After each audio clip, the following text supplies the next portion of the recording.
was my whistle? No. And there is no trail cam there now. And I was just sitting on that rock.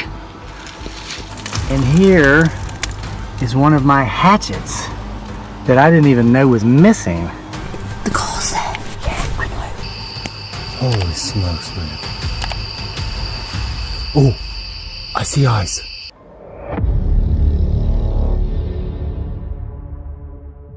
Meet Karen and Chelsea, two close friends who run a YouTube channel best known for upbeat vlogs, friendly challenges, and an overall positive tone.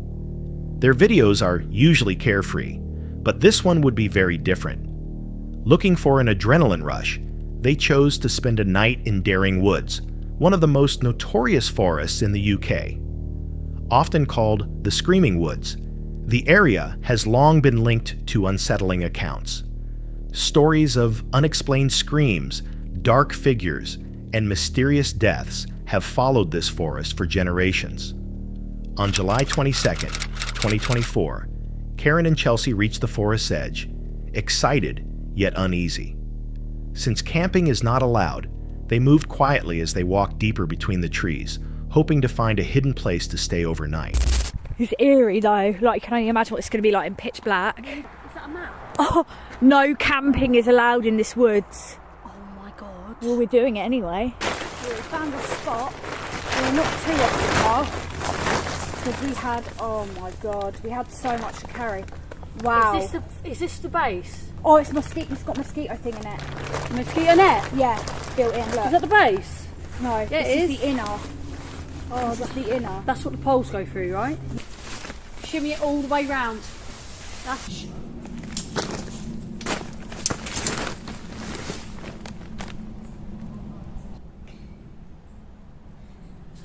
As daylight faded, they eventually set up camp.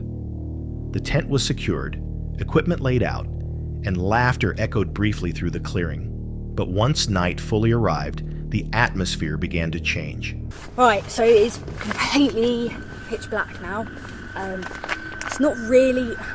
Everything's gone a bit wrong. We've got no signal. We've had to walk far just to get enough signal to get the stories of the area. We're shattered. Chelsea's driven for ages. I'm knackered. Everything's gone a bit wrong. We've squashed our breakfast. My shoe got stuck in the mud. The whole shoe came off my foot. Like we're getting signal, then we're getting signal, then we're not getting signal. But yeah, so it's pretty creepy. And I mean, when you're in here, it doesn't feel that bad because you can't see the woods that are around us. Can't see the woods if you're out there anyway, it's too dark. It's pitch black. So all of a sudden, it's just gone really quiet. I've just all of a sudden started to feel really frightened. Like literally just as you said that. Just went... I just got a very, very horrible feeling come over me, mate. Yeah, shush. Mate, I'm not actually kidding. I feel fucking scared. I'm not. No, I don't feel right. Something's not right. And I'm not being dramatic. Right as you fucking said that, I felt this horrible feeling of dread. Alright, well don't tell me about it. You keep that to yourself. Gone right off that cheesecake.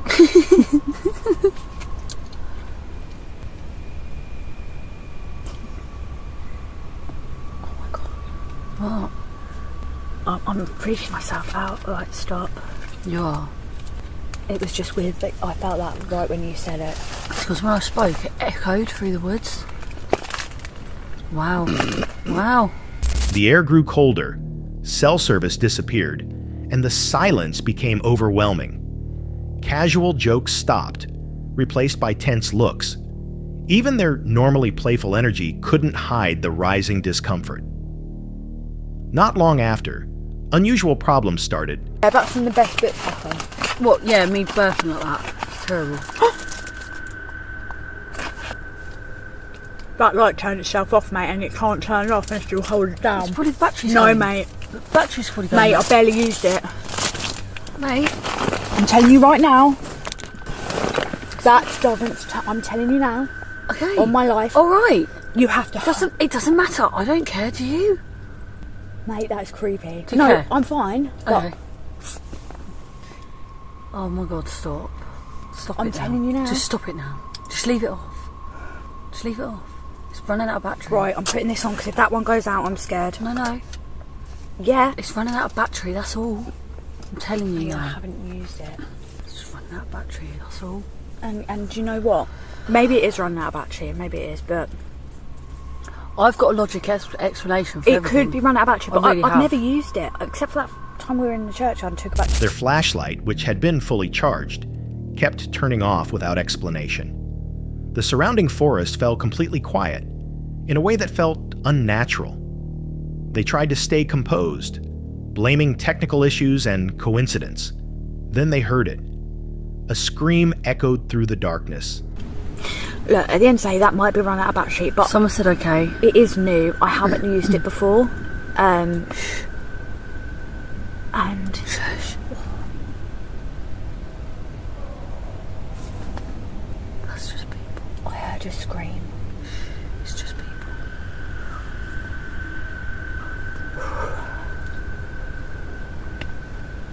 Should we go to sleep? Should we go to sleep now?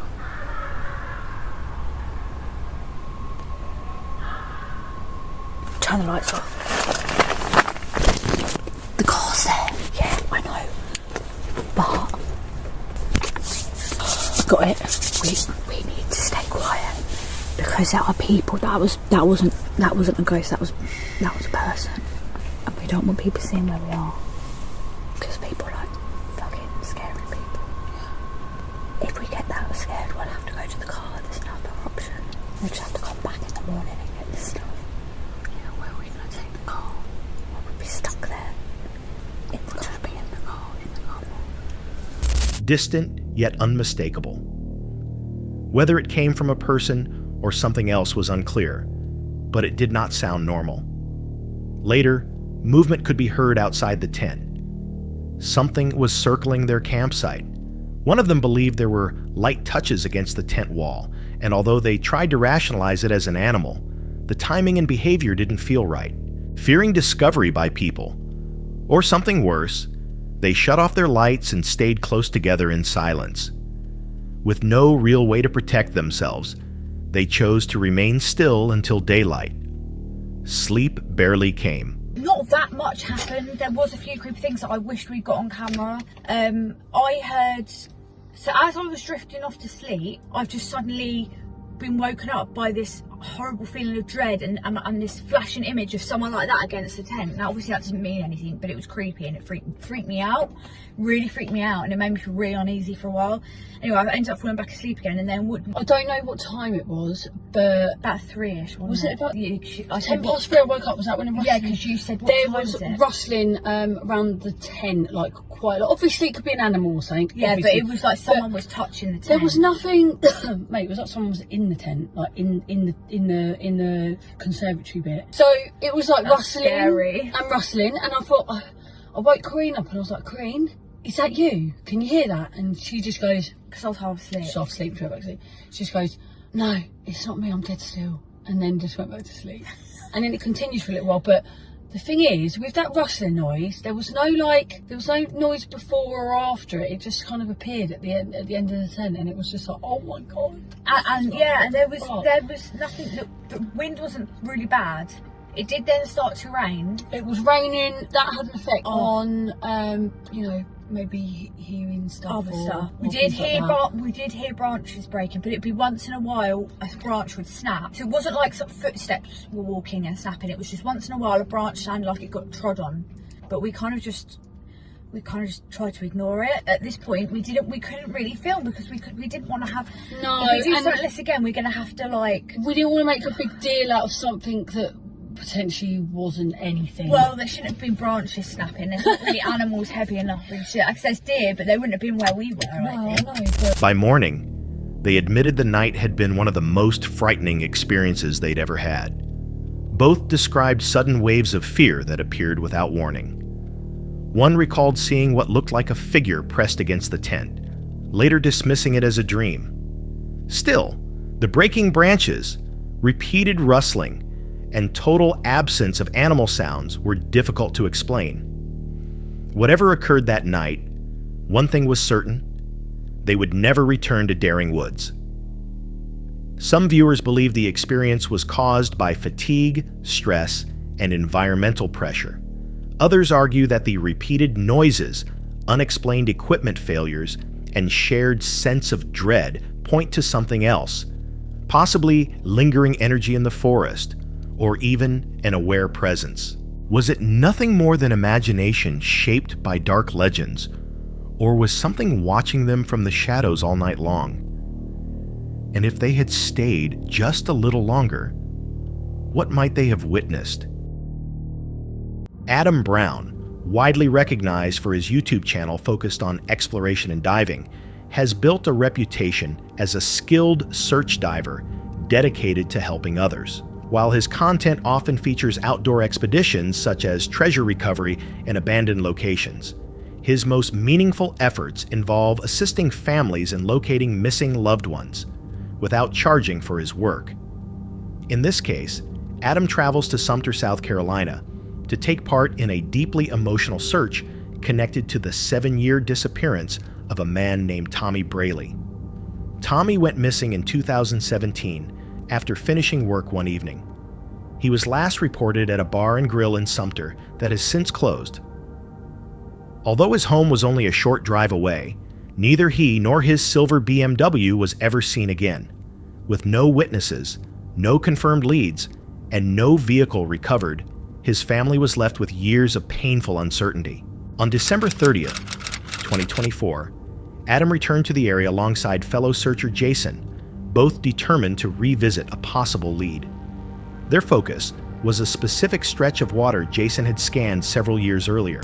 Today we are continuing the search for missing person Tommy Lee Braley. He went missing back in 2017 with his vehicle, a silver BMW. It's been 1 year since 52-year-old Tommy Braley was last seen by his family and friends in Sumter. Braley left Brewer's Bar on East Westmark in the early hours last August and hasn't been heard from since.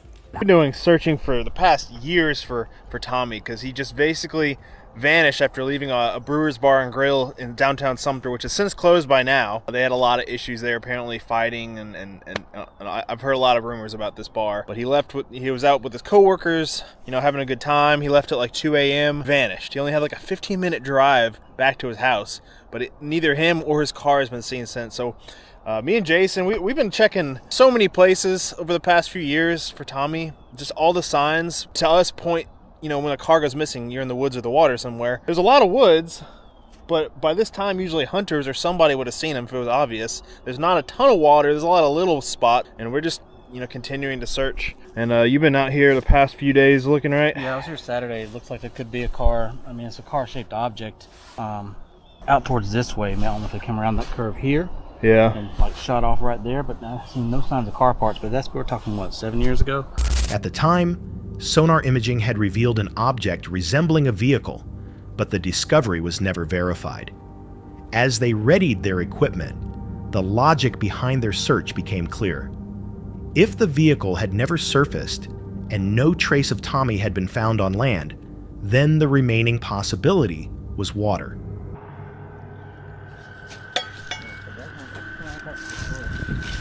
That one looks silver.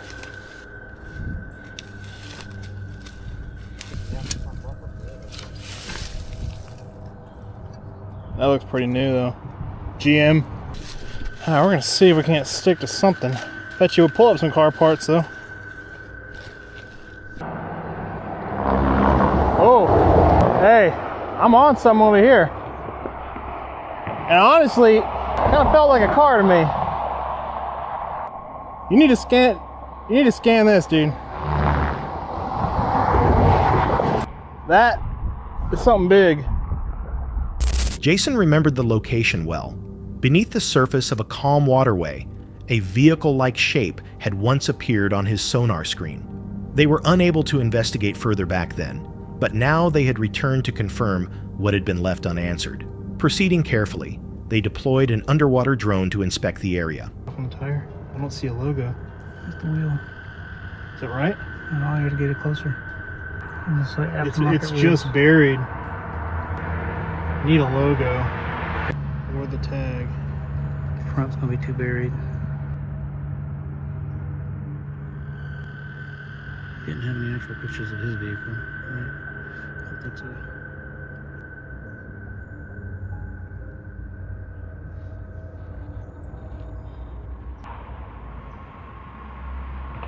It looks like a. Let me see. Isn't that what the BMW front kind of shape is? Oh. Oh, that looks like a BMW grill front end. This has got to be him. This has got to be him. Can you go around more to the front? I'm trying to. I mean, of course, it's missing the thing. Yeah, it should have another one identical to it on the other side. Turn now. You're too far, too close. That's a BMW. That's 100% a BMW.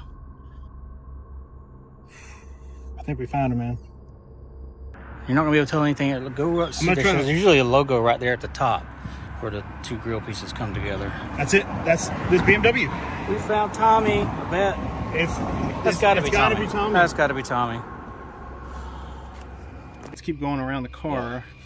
I knew when that magnet stuck, which is a weird thing to say because we didn't even run sonar or anything, but you kind of get to know the stick of a car, you know, the feel.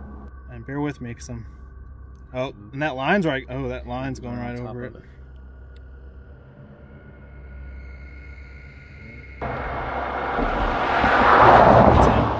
found him. Can you get to the back? I'm gonna try to pull it out, but we have confirmation that he is in the vehicle, where there is human remains in the vehicle. Obviously, we won't know that until the coroners check it out, but.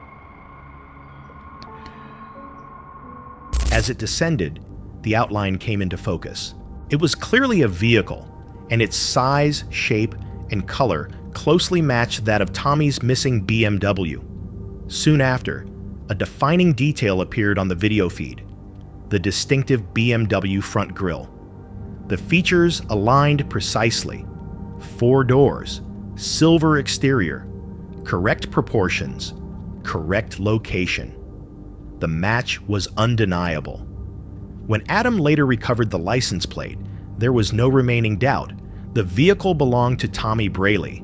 Law enforcement was notified, and human remains were located inside the car. The following morning, the vehicle was removed from the water. Official identification later confirmed what had already become clear: the remains were Tommy's. After 7 years of unanswered questions, Adam and Jason were finally able to provide Tommy's family with the closure they had been waiting for. Adam's mission did not stop there. He continues traveling across the country, searching for those who vanished without explanation. For him, the work goes far beyond exploration. It's about restoring peace to grieving families. Tommy's disappearance still raises difficult questions: how the vehicle left the roadway, why it went unnoticed for so long, and whether foul play was ever a factor. However, the position and condition of the car point toward a tragic accident.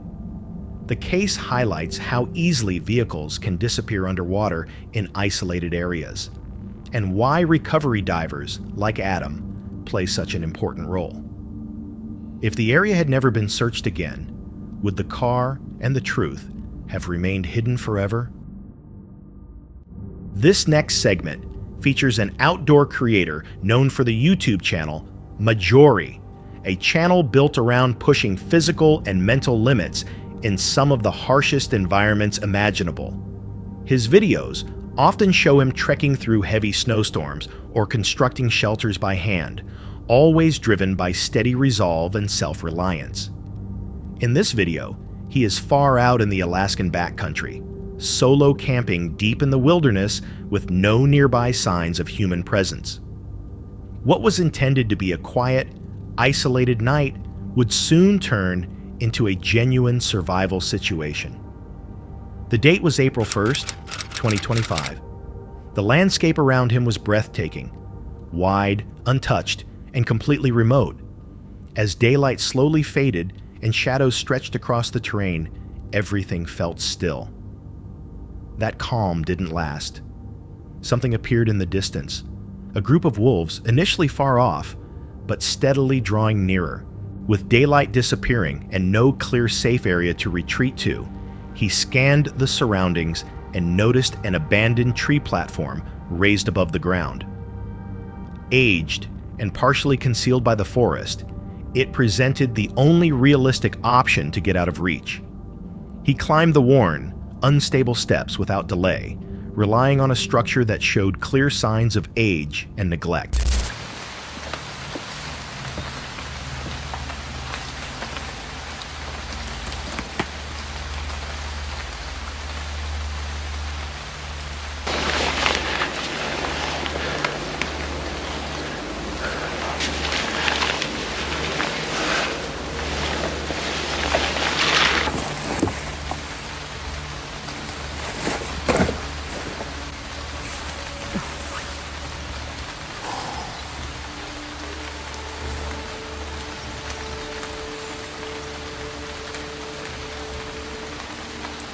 Once elevated above the ground, he worked fast to arrange a makeshift resting space, insulating himself from the cold and keeping his presence concealed.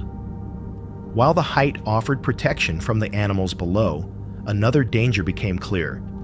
Any misstep in the dark could result in a fatal fall. Managing fear while staying alert, he remained watchful through the night. Even with strong winds and unsettling forest noises, along with distant howls that never seemed to fade completely, he found brief moments of calm. From above, the forest canopy looked surreal and almost peaceful, lit by moonlight and contrasted by the unseen movement below.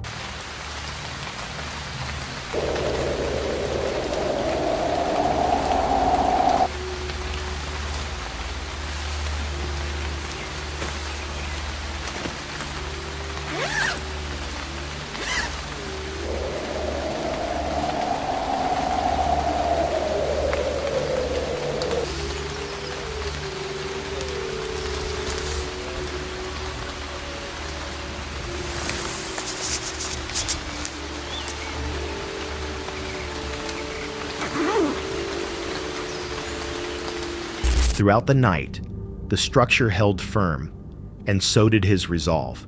At first light, he carefully made his way down, moving slowly until his boots touched the forest floor again. What began as a calm wilderness outing had become a close encounter with real danger. But his awareness and quick thinking allowed him to leave unharmed. This situation highlights how rapidly nature can shift from calm to threatening. While wolves rarely attack humans, their behavior can become unpredictable when territory is involved, especially for someone alone without protection. The elevated shelter wasn't designed for moments like this, yet it became the deciding factor between safety and disaster. If he had arrived moments later, or failed to notice the structure, how differently might this night have unfolded? And how many others have faced unseen dangers waiting just beyond the edge of the forest? On November 10, 2014, Barbara Shupe returned to a forest gifting area following several days of heavy rainfall. Known for recording subtle indicators and unexplained sounds, Barb and her dog Gabby begin noticing minor disturbances that imply the location may not have been unoccupied. One of the first things that I'm seeing here is the bucket is a little off. I had left the peanut butter and a package of salmon in the bucket. It's actually pushed up several inches up the rope. Get up there a little closer. The handle is down and the rope is over here on the side, right there. And if something had come down the rope to push that plastic piece up, it would have had to get into the bucket and push it up. Well, the bucket couldn't support the weight of anything in there. There's another way that piece of plastic could have come down over the knot. It could have been pulled by something down here reaching up and just pulling on it could have also pulled it over the knot. Another thing, lid and bottom tray have been moved over here. I had left them together. They're not together anymore. A good sized dent in this one now, and there's actually a hole there, like a bite mark right there. And this edge is cracked right here. We've also got the gourd sitting right here next to them. And at this end, we've got what looks like chew marks. Unfortunately, you can't really see through the dirt very well. Let's see, over here. We had put these sticks here up on the side and with this piece of bark to try and, this has been all pulled apart here. The jar that we left Raisin Bran in is empty. We got the jar of jam, no new chew marks. We've got the granola and the bacon, also no new chew marks. I have checked the camera. There are no new pictures in it. At the supply site, Barb examines the items that were left behind. The containers are still present, but lids have been shifted and food accessed without damage. The interaction feels deliberate rather than chaotic, raising questions about what may have interacted with them. So you can see it's been chewed on, but it's soft enough and decomposing enough that you can't really say was it did it or chewed on it. Something I didn't even see on the way down, right here, just kind of clinging to the edge there, is one of our jar rings. All this dirt and moss and everything has been pushed down right here. I'm not seeing a jar anywhere, just the ring. Look at this. Interesting little structure right here. Perfect little X leaning against that tree. Near the creek, Barb discovers a jar ring set on a branch and fresh disturbance in the soil nearby. A small X-shaped tree structure stands close by. These quiet signs create the impression of intentional placement instead of coincidence. Barb resets the supplies and adds new items, treating the area as a place still being visited rather than forgotten.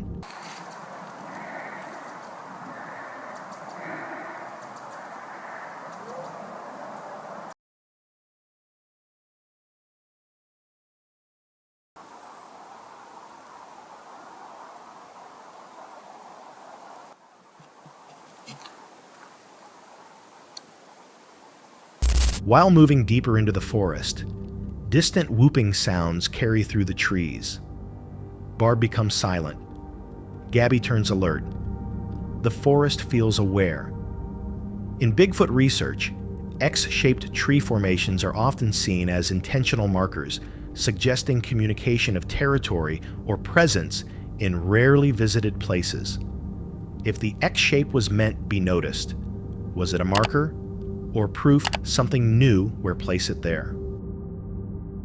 On September 8th, 2025, deep within a remote forested region of Ohio, Jared from Exploring with Bear returns alone to a location he openly refers to as Bigfoot territory. His channel documents real-world camping, exploration, and encounters in isolated wilderness areas. This time, there is no companion, only a history of strange activity, past fear, and a landscape already shaped by something unseen. From the moment he enters, the forest feels alert rather than empty.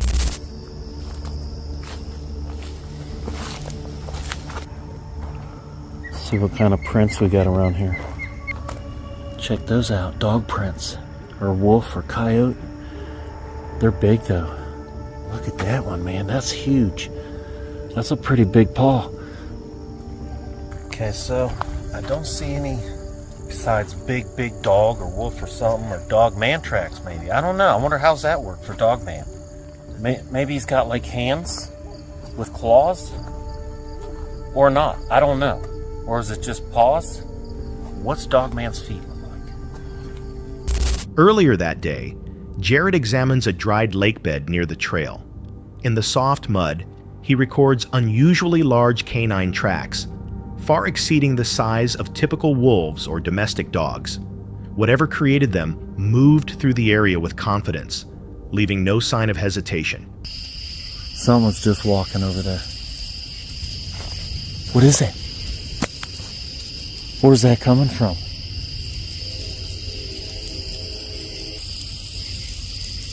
There's a bang, but it sounded like something walking so close. That was a rock clink. Person or a Bigfoot just smacked something right over there. Oh, something's moving right there. What is moving around me? Hello? No freaking way, man. It sounds like I'm being surrounded. I was just surrounded There's a crack back there again. As night settles around the campfire, the atmosphere shifts. Footsteps and snapping branches begin echoing from multiple directions.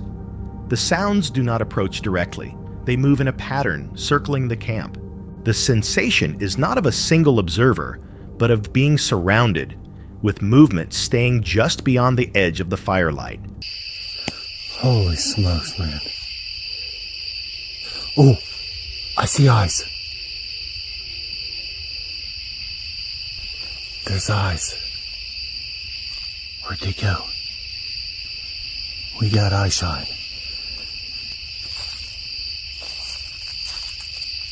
Where'd those eyes go? I think they come up on camera for a second. Oh, wait. Oh, was that more back there? Oh, there's more eyes. Back in a different location. Different set of eyes. I've seen a bunch of eyes out there now. In different spots. While scanning the tree line, the camera briefly captures flashes of eye shine at varying heights within the brush. They appear, disappear, and then reappear in different locations, too deliberate to feel accidental. The fire continues to crackle. The forest remains otherwise silent.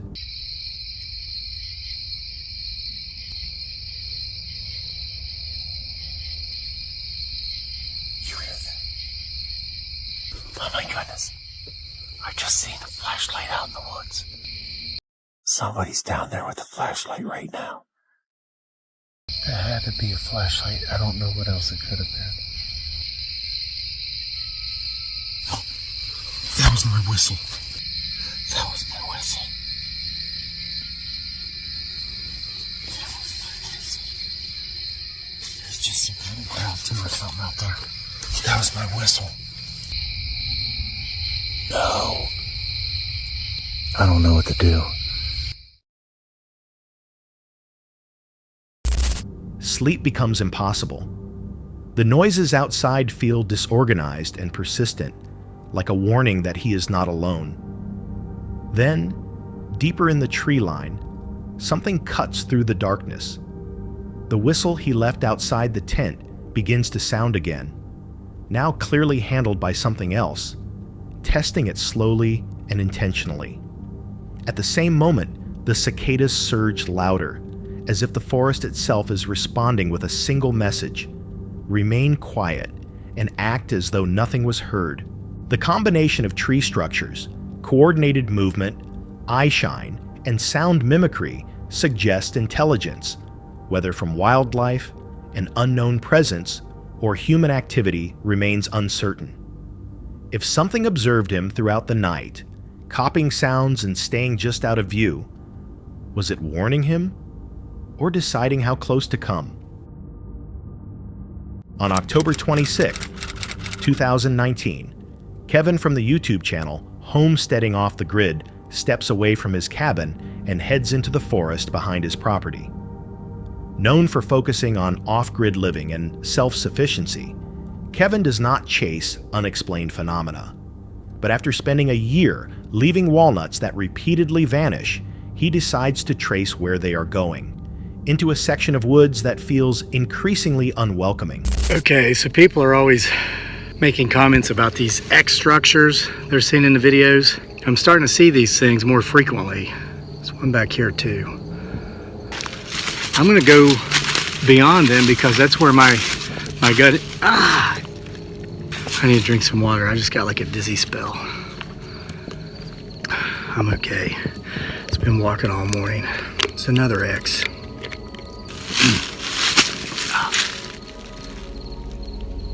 Happened again.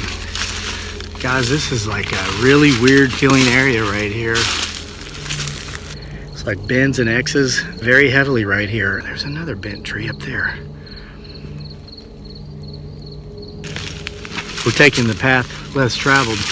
We are going right through these structures. Look at that. Oh God, I've just got that dizzy spell again, just light though, just briefly. As X-shaped tree formations begin appearing more often, Kevin suddenly experiences dizziness. Twice. The sensation occurs only near these markings, making the area feel less random and more influenced, as if something unseen is affecting his body and slowing movement. In response, remember, full 360 security today.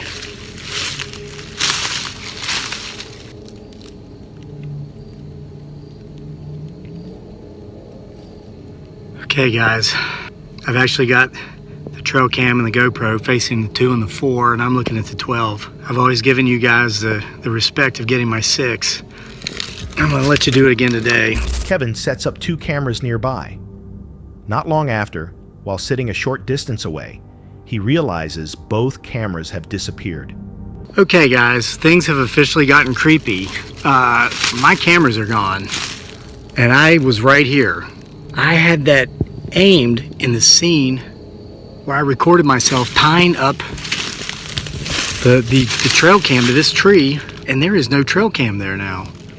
And I was just sitting on that rock. How did my cameras, while I'm there, vanish?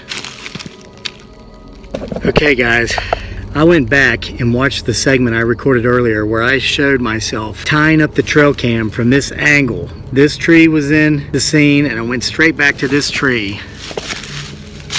There is no trail cam on this tree. There's no trail cam on the ground. There is no sound and no footage recorded. The removal feels intentional, less like theft and more like a warning. I'm packing up and we're heading out. I'm not even gonna look for the GoPro. Creepiness continues. You see my flashlight? It's on. I didn't turn it on. When I opened my backpack, this flashlight was on. And this flashlight is a very special type of flashlight. To get this light to come on, you have to hold the button down and go through a series of other features it offers, and then release the button when the light comes on. So, I don't know how. There's an interesting overhang, and I can hear that heavy equipment back there.